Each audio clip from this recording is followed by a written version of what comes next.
नमस्कार विद्यार्थी मित्रांनो, मी प्रदीप अवचार तुमचं सर्वांचं स्वागत करतो माझ्या यूट्यूब चॅनलला।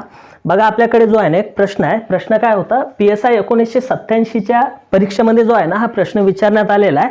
सरळ सेवा जे ग्रुप बी आणि सरळ सेवा असेल, तलाठी असेल, त्याच्यानंतर MPSC ग्रुप बी आणि सी च्या जे परीक्षा असतात ना त्याच्यामध्ये अशा टाइपचे जे आहे ना हे प्रश्न विचारले जातात।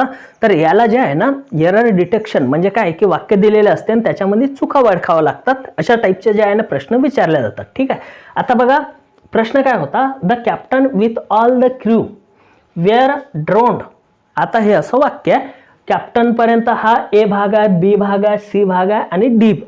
तर इथपर्यंत जे आहे हे दिलेलं आहे। आता ऑप्शन मध्ये काय सांगितले यांनी की जर चूक असेल तर पहिल्या पार्ट मध्ये चूक असेल तर ए आन्सर असेल, बी मध्ये असेल तर बी आन्सर असेल, 3 मध्ये सी जर आन्सर चूक असेल पार्ट तर सी मध्ये, आणि तुमचा जर एररच नसेल तर मग डी ऑप्शन तुम्हाला निवडायचा आहे। ठीक आहे, आता बघा वाक्य वाचा।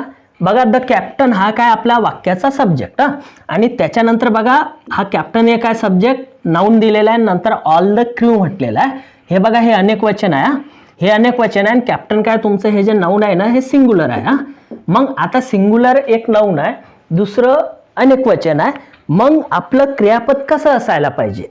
क्रियापद सिंग्युलर असायला पाहिजे की प्लुरल असायला पाहिजे? मग प्लुरल येणार की सिंग्युलर? आता हे बघा, जेव्हा वेगवेगळे नाउन किंवा प्रोनाउन हे विथ न कनेक्टेड होतात, विथ या शब्दाने कनेक्टेड होत असतील तर विथच्या नंतर कुठलेही नाउन असो, ते प्लुरल असो सिंग्युलर असो काही घेणं देणं नाही, पण विथच्या आधी येणारं नाउन किंवा प्रोनाउन जर का सिंग्युलर असेल ना तर तुमचं वर्ब कसं असायला पाहिजे? सिंग्युलर असायला पाहिजे। मग इथं बघा द कॅप्टन हा सिंग्युलर नाउन आहे, मग इथं जे वर आलेला आहे ना तर इथं वर ने येणार तर काय येणार माहित आहे का? वाज येणार आहे। म्हणजे काय की आपला जो एरर आहे ना हा बी पार्ट मध्ये आहे, बी मध्ये वरला रिप्लेस करणारा काय येणार? वाज येणार आहे। तर याच्यात साधी सरळ कन्सेप्ट काय होती, जर वेगवेगळे नाउन किंवा प्रोनाउन हे विथ न कनेक्टेड होत असतील, विथच्या आधी येणाऱ्या नामाप्रमाणे तुमचं वर्ब चेंज व्हायला पाहिजे।